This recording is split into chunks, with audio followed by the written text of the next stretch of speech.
Magnus is there. He's ready. He looks, wow, look at this. The world number one, he's focused. He's not moving. The tension is unbelievable. It's just incredible. Vishy has yet to arrive. You can see there how many people are trying to get a photograph. He's having a look at the commentators and the journalists. See it on him. Yeah, he's and here comes the world champion walking in. Oh my goodness, this is it, guys. We are seconds away from this match kicking off. No eye contact just yet. Lots of photographs, as you can expect. The FIDE president, Carlsen, in the background there, in the box with them. The chief arbiter there, having a quick word with Magnus. Some more photographs. The tension is just unbearable. It is incredible. I can feel it from here. We are only a few meters away, but through that glass we can feel it. And absolutely Vishy, no eye contact. No there. eye contact at all. No staring. They're looking away. Magnus is thinking. I wonder what he's going to play. I literally have no clue. Yeah, we hope you're sending us your predictions. We'll try and read as many as possible. We'll try and get through as many as possible. And we're off. Did they start without... Did they have a handshake? Maybe they shook hands before we saw. I'm not sure, but it didn't look like we had a handshake there. That would be a first. That would be a first. And the first move is knight f3. Right, so he has played this one before, though not as much as e4 and d4, but he's played this a couple of times, and it means he's looking for a more solid game. What is your take? Knight f3 is a very flexible move. It's the reti opening. It doesn't commit yourself too much from the start. And it allows you to decide in a few moves really how you want to take the proceed. game forward. Yeah. So Magnus playing 1 knight f3. There was a handshake, by the way. I've just had that confirmed. We probably didn't see the angle. We didn't see that, but anyway, they did shake hands. Of course, they have a huge respect for each other. Yes, and they're good friends as well. Right. So we had 1 knight f3, and then Vishy Anand replied with the move d5. So on move 2, this is a very standard reply, a pawn move, a central pawn move, occupying the center square. On e4 here, this is all very standard stuff, and doesn't allow white to create the pawn center with e4. And we've had another move here from Magnus. He played the move pawn to g3, so this is a pure reti system. This was named after the great Richard Reti, the Hungarian grandmaster from the earlier 20th century, who employed the system very flexible, and I'm not surprised because this is very much Magnus' style. Yes. He's looking for a long fight. He's not looking for an opening battle or discussion. What's really interesting about these World Championships, Tom, is compared to, let's take recent examples of Kasparov, Karpov, where they were looking at the same variation over and over again, and they were looking for little nuances and improvements much later down the line. I think what we're going to get here is a number of different openings, so it will be a very difficult to prepare for. I think Magnus he wants a game, and he just wants to play chess. Yeah, I think Magnus definitely does not want to get into any long theoretical discussions with Vishy. I think just for argument, I believe that Vishy, when it comes to theory, he likes to battle it out with his preparation. So Magnus is probably willingness to go for complicated positions, not a quiet position like playing moves like e6 and keeping a strong center.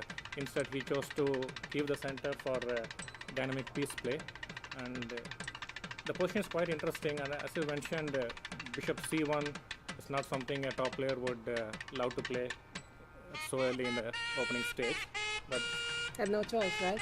yeah, he didn't have a choice. It was a very interesting idea to take on c4 and immediately follow up with a knight d6, kind of created a forceful play.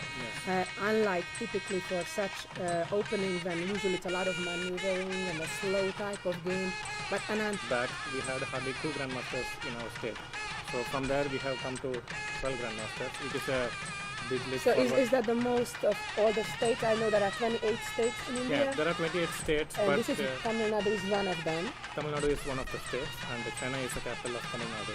Okay. But you can say from 1960s onwards, Chennai and Tamil Nadu, and especially Chennai, you can say the chess capital of India, because we have produced most number of international masters and grandmasters. The first international master for India was Mr. Manuel Aaron, and he is from Chennai. And the first grandmaster was Viswanathan Anand. He is also from Chennai. So we have a good chess culture in Chennai. And what are the total number of grandmasters in India?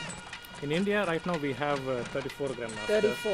34. And I know there are 2 women of the 34. 2 women, yes. One you're of right. them is Tanya. One of them is Not Harita Tanya, I'm sorry, and Koneru Harita, Hampi. and exactly. And Koneru And Hampi, maybe soon Tanya.